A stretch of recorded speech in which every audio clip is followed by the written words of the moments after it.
Hey guys, it's me, Eddie, and welcome back to another episode of Eddie G's Comic Culture.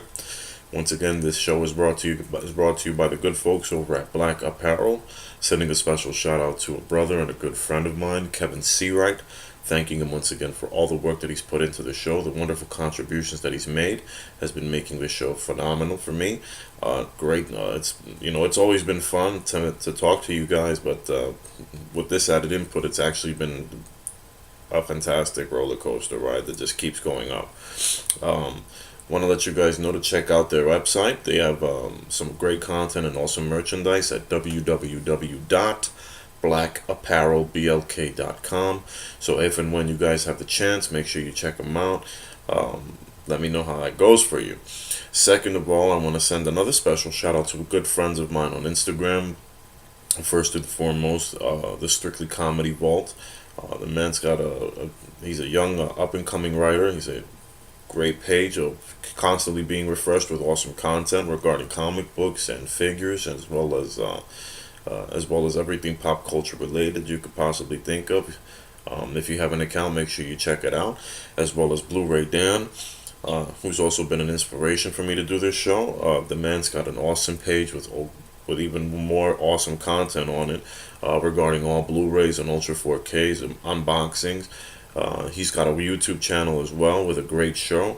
Um, Make sure you also check that out with some insightful reviews. He does the unboxings there, and for all movies, old and new. And last but not least, a one and only good friend of mine, Dennis Knight, who is a writer. He's got his own comic book out, Cross, being published by Pronto Comics. The man has got some great talent with a great team there. The artwork is amazing, absolutely amazing. He's actually going to be working on. He's actually going to be in the New York Comic Con in about the next 2 weeks, which takes place from October 5th to October 8th at the Jacob Javits Center.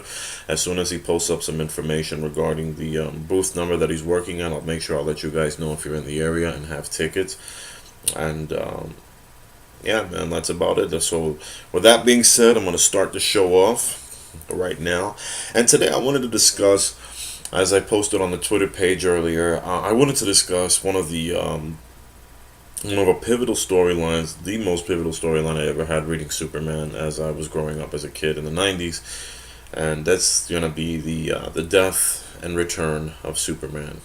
You guessed it right. I'm pretty sure you thought about it when I first said that in the early on in the show. That but either way, yeah, I hinted towards it from the very beginning.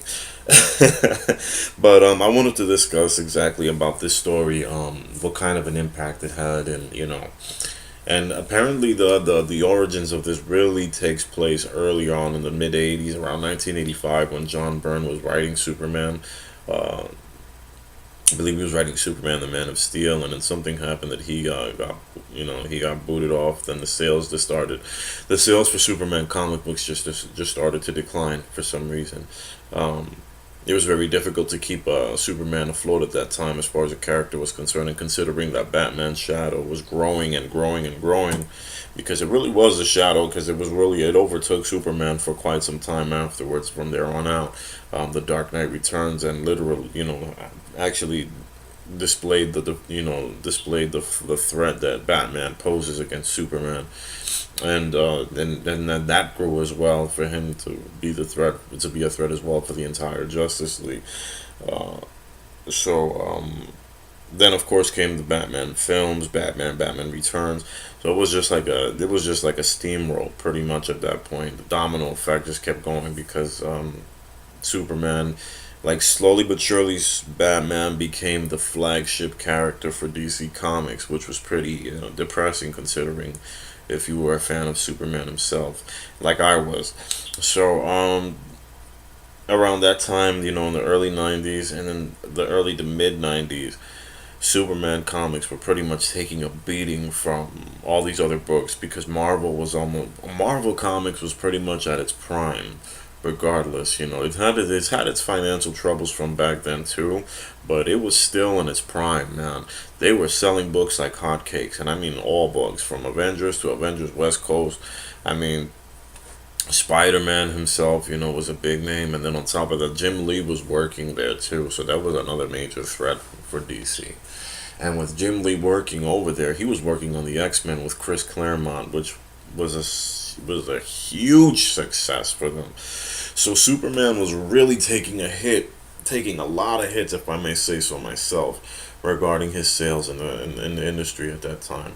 So they were trying to figure out a way to put him back, to put it back up. And of course, what was the best thing for them to do, which was kill him off.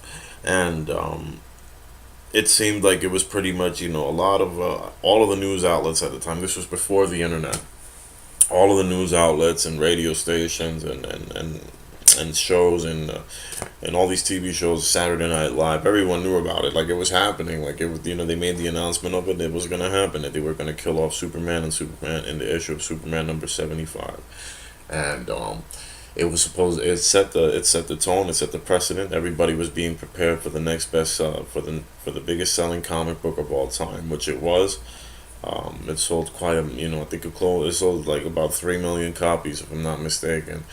And it was pretty big, man. It was pretty big. A lot of people were walking around. They had Superman armbands with the S on there, so it was a pretty big deal.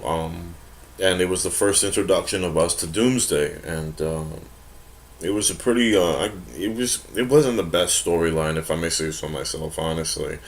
Uh, it really wasn't. If you really think, if I, thinking about it now, as I was doing it quite a, and I realized this quite a while ago, that the storyline really wasn't that captivating for what it was worth. We just knew that it was a new character by the name of Doomsday. He came out of nowhere when Superman was battling the Underworlders, and it seemed like he was locked up at some place, somewhere in the crevices somewhere.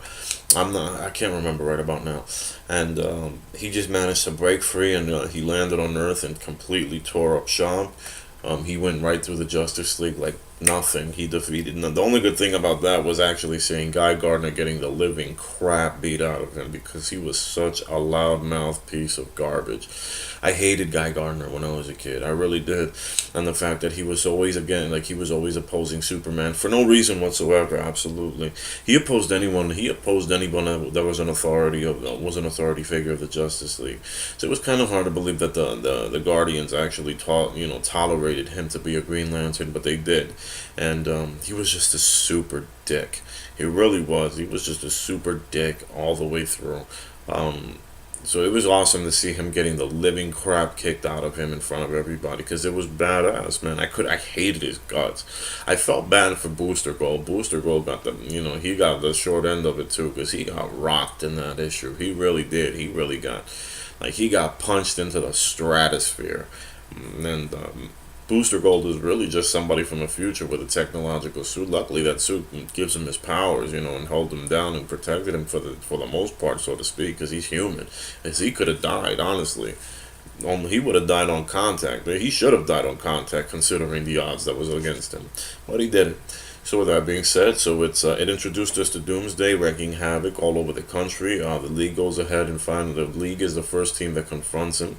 But Superman, Superman's off and on another side of the planet, or in the country, if I'm not mistaken, and he's doing an interview actually with Cat Grant, and then he gets the call from the League to help out, because they were getting their ass kicked.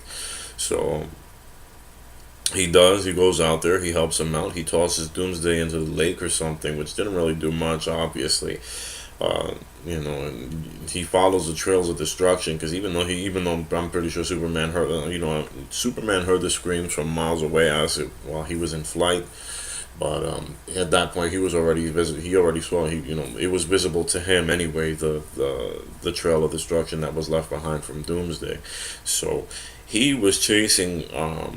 He was trying to chase him down and help the League out at the same time. He actually caught Booster Gold after he got knocked into almost damn near into space by Superman actually caught Booster Gold mid flight. He did. He really caught him like mid flight.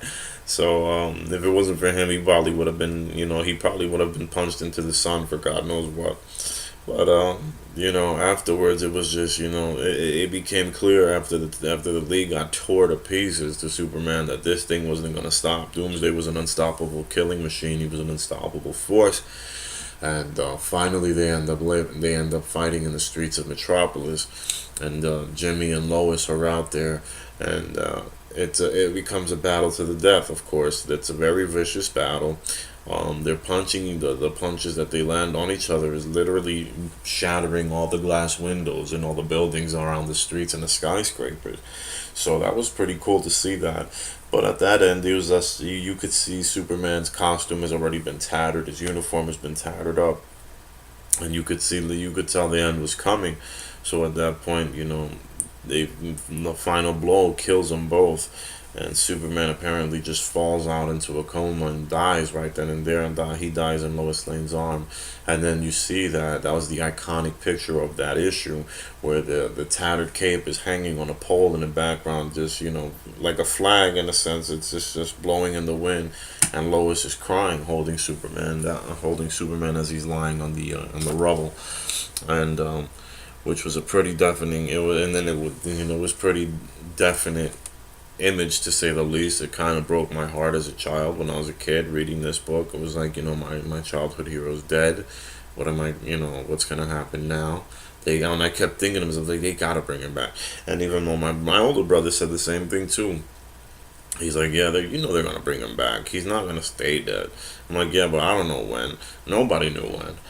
And so it proceeded with the funeral for a friend, and that was a pretty cool thing. It was every DC comic character every DC character in the DC universe was in that book for the funeral for a friend. It was pretty awesome, and another iconic moments where they drag, when they got the coffin, and they're taking the coffin through the streets of Metropolis, and everybody's looking at it, and of course Batman is particularly, he's hurt, but he's not trying to show his hurt at the same time. So he just but he recognizes his fallen comrade, and it goes on from there. And at that point, there was a 6-month hiatus from Superman in comics, and then of course there was the return of Superman. First, it started off with a bunch of imposters. Obviously, the Eradicator, who was like the closest thing. And he ended up. Superman ended up, embodying his powers in that one. The Cyborg Superman, of course, who turned out to be the evil villain. Steel, who was actually who was pretty popular. Well enough at that point. He got popular enough for him to get a movie for. I mean, it was complete shit, honestly, but it was at least it got a movie. I mean, but what were you gonna expect, man? Shaq playing the role, give me a break. Like, you couldn't expect anything better from that. Like, there was just, you already knew it was a disaster written all over that, but whatever. And of course, there was a Superboy.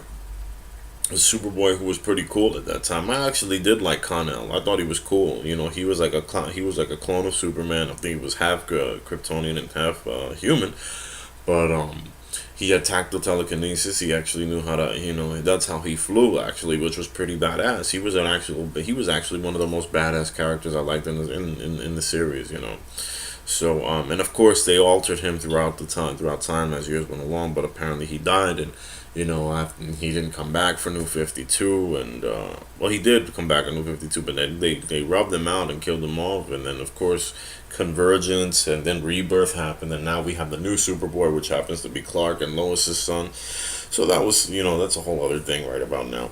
But for the most part, it introduced these new characters that were supposed to be Superman, and of course Superman ended up throughout the whole time was actually in a coma. He was in a fucking coma trying to get himself, trying to get better, and it was okay, but it wasn't great, to say the least. His return had him with longer hair. He had the damn mullet, which makes no sense, and I hope to God that that's not what they do with him in this movie for Justice League. Please do not give him a mullet, because that'll be so ridiculous. I do not need that sort of comic accuracy on screen. I'm sorry, guys. I know you do. I know you guys would. There's some guys out there that would. Some people out there that would. I don't. I thought it was a ridiculous look for him, but for the most part, it was pretty cool. I mean, but he came back. He spawned he came back to life, and then he ended up destroying the cyborg, and then in the same process, I think he absorbed the Eradicator's power and the Eradicator's form too, because the Eradicator wasn't apparently strong enough to take down the cyborg Superman or whatever, and he returned. He returned to Earth. He was back, and it would have been a better deal if they might have waited longer than that to bring him back, because they only allowed for a 6 month period to happen before they brought Superman back, of course. And but then again, what can you possibly? But could you really blame the publisher for what it was? I mean, this is one of the flagship heroes, regardless of how popular Batman was at the time. Or still is right about now, to be quite honest. But regardless of all of that, they really couldn't have pushed it for like about a year. Superman is the first comic book hero to ever be published, so it didn't make any sense for them to not have him back quickly enough. And the success and impact that this story really had spawned quite a bit of things. I mean, it had the death and return of Superman video game that was released for both Sega Genesis and Super Nintendo. It was like a side scroller beat 'em up, which was pretty good. It was a pretty cool game. I'm not even gonna lie to you. It was pretty badass. It was a success as well. It spawned its own toy line from Kenner, and I actually had that damn figure too of Superman with the long hair. Regrettably so. But that was one of the things that really kind of got me mad, was the fact that that was a start of when we started seeing the action figures with the plastic capes rather than the cloth. So that sucked. There was a hit on that. So there was a big negative on that right there. But it really wasn't that well received by the public, because after a while, the critics decided to say that this was just a publicity stunt for readers to get more readers hooked onto the books, and they went back to the regular deal, because of what not even after Superman returned, and then before Superman returns on the thing on theater. What was that? 4 years later, they had this. They had the red and blue Superman, the electric Superman, which was just as dumb as well. They tried to give him a new look, and we all knew it wasn't even gonna stick. I knew it wasn't even gonna stick. I'm like, what the hell is DC doing right about now? Why don't they just, how hard is it to write an attractive Superman story? And it wasn't really difficult, because there was other writers after that to make that happen. You know what I'm saying? It wasn't just an impossible task for them to create a story, an ongoing Superman book and continuity that was actually good. They just refused to put the effort in doing so, and the reason for that being was because after Batman's overexposure, after Batman becoming the new flagship hero for DC Comics, the attention and the talent went for him, and that was pretty crappy on DC's part, in all honesty, because, and you could see it, like, all of the books that were out of all the books that were promoted the most, that were heavily promoted, actually was Batman. Batman had the Nightfall storyline. He didn't need the Nightfall storyline. He didn't need to have his back broken. He was already a top seller. There was no need for that. And that ridiculousness was just, it was a good story. I'm not taking that away from that. The Nightfall story arc, and then of course his return as well, happened shortly after. But it was unnecessary. It was really unnecessary. It wasn't like Batman wasn't already a top tier character. It wasn't like he wasn't selling out on the shelves. It was just a cash grab situation. They felt that they could do it. If they worked with Superman, they could work with Batman. So it really wasn't. The 90s was pretty tumultuous with these kind of issues and stories and whatnot. And the death and return of Superman really spawned that. It really spawned these cash grab story arcs that happened. In all honesty, if you look at Marvel Comics now and compare, you can actually compare Marvel Comics material now, not the movies, their comic books. You can compare the books now, what's happening to their books now, to the books that were happening in DC back in the 90s. They pretty much had the same concept. They were just cash grab stories, trying to get a fast buck and trying to get more readers onto that. You don't get more readers that way. You don't, because when the story becomes stagnant, once the continuity becomes stagnant, and the same material, the quality of the material starts to dip again, you're gonna lose these readers. You can't have shitty talent when it comes to writing these books, when it comes to writing Superman, Batman, and Wonder Woman. Those three characters right there. Actually, if you really think about it, you really shouldn't be having any hack writers writing any of the Justice League books, any of the Justice League character books, because it's just not good. It's not a good look. These are the top tier characters. These are the most recognizable characters out in the universe. They should be getting the best talent, the top talent in the publisher's company. So it makes no sense for them to do that. I understand giving an opportunity to the new guys and the up and comers, which they really, they do not do. They really don't do it. It would work a lot better for them if they actually took some submissions from people from the public who actually read these books and are actually up and coming aspiring writers, especially comic book writers. But they don't do that, and that's just the big deal. And they like to recycle a lot of these old names that are pretty much either they're hacks or trying to find their niche again to get back into the game, or just trying to make the name for themselves, or trying to solidify their names as usual, and it just wasn't working. So at the start of the 21st century, that's when we started seeing some talent return. We started seeing Jeff Loeb. He did, love him or hate him, Jeff Loeb was really great. And actually, the late 20th century has started because Grant Morrison started working on Justice League, and he was making some great books. He was starting the Tower of Babel storyline. You already know what's that, but it turned out to be the Justice League Doom animated feature. So, it really boiled down to a lot of that stuff that was happening, and then thankfully they didn't have a Nightfall video game for Batman. But then again, there was so much Batman going on. By the time Nightfall was happening, I think Batman Forever was already out. So you had the Batman Forever game. Not only did you have the Batman action figures from the figures that were based from the comic books, you had the figures based off the video games. You had the figures based off the movies. You had multiple lines for them. You had the animated series as well. So it wasn't like Batman was suffering anything. It wasn't like Batman was suffering any loss whatsoever, at all. And on top of that, he had some of the best story. He still had some of the best trades at that time.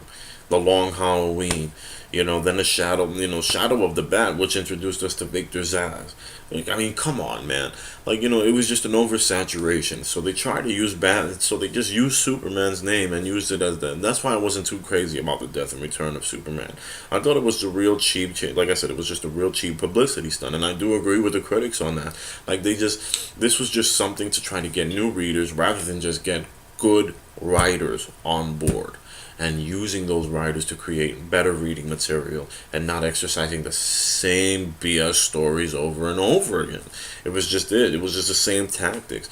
And even though and all of this was going all the while that this was going on, everyone else was taking a hit. Not as bad as some are actually thriving. Aquaman was still taking a hit. They were doing everything in their power to revamp Aquaman over and over and over again, because he became the joke. He literally became the joke of the Justice League for God knows how. For years, man, for years. He really was a joke of the Justice League for quite some time. And it took Jason Momoa's portrayal as him in the movie, in Dawn of Justice, to actually make that, to change that around, to sway that around. Even in Justice League now, I'm pretty sure after Justice League, everyone's gonna like Aquaman.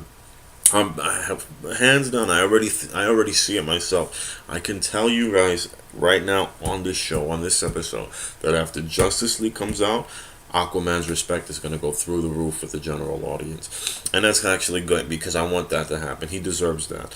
Honestly, Batman has been, like I said before, I love Batman, but he's been literally overplayed for 30 years already. Over 30 years. Over 30 years. Honestly, because I date it back all the way to The Dark Knight Returns. The Dark Knight Returns was released in 1986. We're 2017 right now. It's been 31 years that this has been carrying on already. I think it's time to stop it. I think it's time to drop the ball on that and let it go.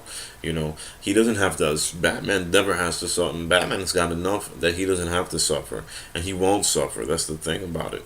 But of course, they're gonna, it is what it is. So like I said, I really wasn't too crazy about this storyline in the 90s. It really, as much as of an impact it had, it came and went. It literally did. It still had somewhat of a lasting impact, but it came and went. Because shortly after that, of course, they had to do, once the stale started becoming stagnant and the stagnant, and it wasn't going back up again like it was, they had to revert to the same old thing. Superman and Clark and Lois finally get married.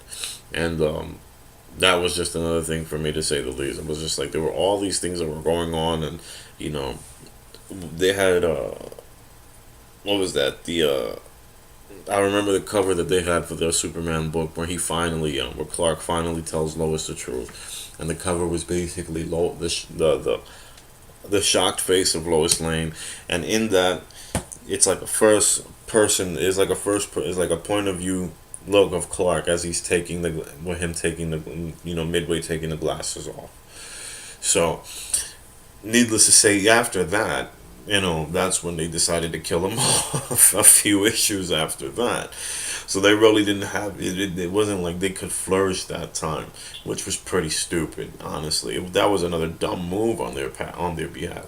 So that's why I'm like, even though Dan Jurgens is on the books now, he's writing the books now. I'd say it's because he had to switch it up, and he really did have to switch it up, because it was just already like, his writing was suffering big time. His work was suffering, and you could tell it was noticeable in the books. And Death and the Return of Superman was just as much that. I think he was actually the one in charge of that project, of all things, and it spanned on all four books as well as the Justice League as well. So it was crazy. And then of course, then another thing that happened was when Superman actually came back to life. Like, what the hell happened to the Justice League after that? Like, he never returned. Like, he just voided his own. He like voided his membership. Like, yo, what the hell was this? And it made no sense, dude. It really made no sense, guys. It was just a crazy time being period. It was just a lot of, they were just they were just throwing anything against the wall to see if it would work, no matter, see what stuck. And that's really what it was. And as much as the Death and Return had a great impact on pop culture at that time, it was also still written off as a publicity stunt, because now there's quite a bit of, how many issues of Superman number 75 are out there that are not, and there's some people out there that still think that it's worth something, and it's not. It's not even worth more. You could probably score one for $5, probably cheaper. No lie. No lie. You could actually score a couple of those issues for cheap. Mind you, no matter, and I think these are first editions either as well.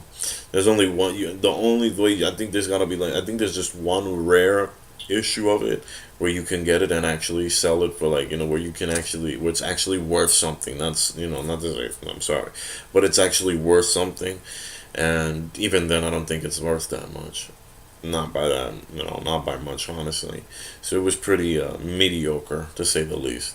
The artwork was beautiful for what it was worth, because I did appreciate Dan Jurgens' artwork at the time. It was pretty good. He was a pretty good artist. I liked his work on Superman, and Justice League as well, when he was writing it, when he was illustrating that book as well for the time that Superman was there.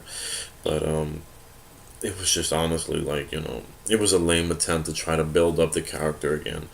And a lot of the times throughout the 90s afterwards, DC was struggling with it. And I get it, because it wasn't just Marvel Comics, it was Image Comics as well. It had the Wildcats, who else? Spawn, Savage Dragon was a big thing too, man, there was just all these books returning, that were just coming up in prominence. It was crazy. It was crazy.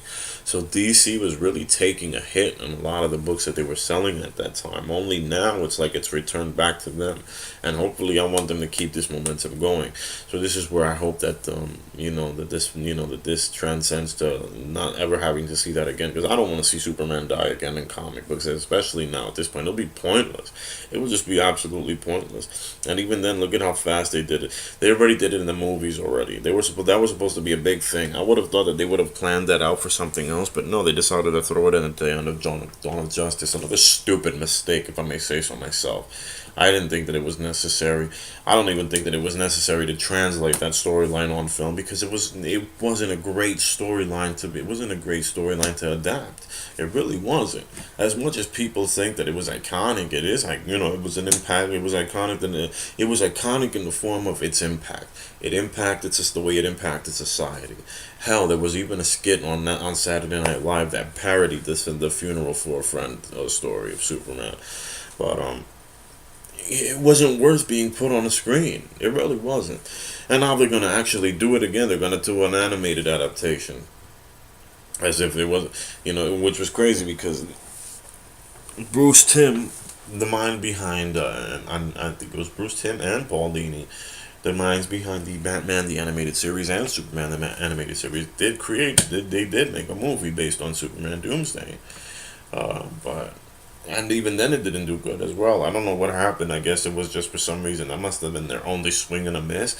Very rarely do this Bruce Timm like responsible for like a flop. You know what I'm saying? Like he does some good work as far as the animation department is concerned. Because look at Batman the animated series is still prevalent to this day. Till this day, and the show is already what 25 years old, 26 years old. You know, but now they're making another animated adaptation. It's supposed to be a two-parter. It comes out in 2018 and 2019. I don't know how that's gonna work, and I don't know. I don't know if I want to own it. Honestly, I probably might try to rent it on Amazon Prime, if anything. And if I don't like it, I'm not buying it because I wasn't crazy about the book. I really wasn't. It really wasn't. You know, it wasn't that great to begin with, and it wasn't something to celebrate. So, and it really didn't need to be. If it didn't really need. It failed to adapt two times with that Superman Doomsday movie, and then of course Dawn of Justice. Why try it again? It makes no sense. If anything, if they want to release a video game based on that, I think that would be a pretty good idea. I think that would be a pretty awesome idea. Revamp the Death and Return of Superman for the systems now. Make them, just remaster them to the T with the current generation system consoles that they have now. But I don't think that's in the deck at this point. They were supposed to be hella. They were supposed to be a Rocksteady Superman game. We haven't heard shit from that either. The last Arkham Knight came out about 2 years ago already. 2 years already. Like, what the hell's going on? I don't think Rocksteady and WB are really trying to make anything that's not Batman related anymore, and it's really terrible. It sucks, man. It really sucks. It breaks my heart because there's other characters in the universe that can be utilized. It really can be, but again, this all reverts back to the overshadowing of this guy right here. Apparently, he became the main priority, and thankfully, now that Wonder Woman's success shows something else, it shows something otherwise, we can see some sort of we can see the spotlight being shared, because they just these characters deserve that. These characters all deserve a chance to be there, correct? Be showcased properly, to be honored, to have their history honored on screen, to have their history honored on the big screen and the small screen. They really deserve it a lot more, and not have these ridiculous cash grab storylines. So far, so good, because Rebirth has been pretty extensive, pretty consistent with their storytelling. It's not that bad at all. And if you guys haven't checked it out, check it out. I'm trying to get I've been so behind on my issues collecting that it's been pretty. I'm pretty laid back. I've been pretty late with it, so I'm gonna be picking up a lot of trades, honestly, in the coming future. And hopefully that'll turn thing. Because I love what I loved what I read when I first started it off. It was it. This is where it needed to be. This is where the universe needed to be. And hopefully they make it back. They bring it to that top tier level again, but with all the characters, not just one character. Don't focus on one character. You guys are trying to build an extended cinematic universe. Showcase all of your characters, and that's exactly what's happening now. Thankfully so. And let's hope that Jeff Johns, who's heading the studio over there at DC and Warner Brothers, heading DC for Warner Brothers at the studio, hopefully he brings that to the forefront as well in a great way. But yeah, it was just I wanted to display. I wanted to talk about how much of a story, how much of an impact that it was, and it really wasn't that.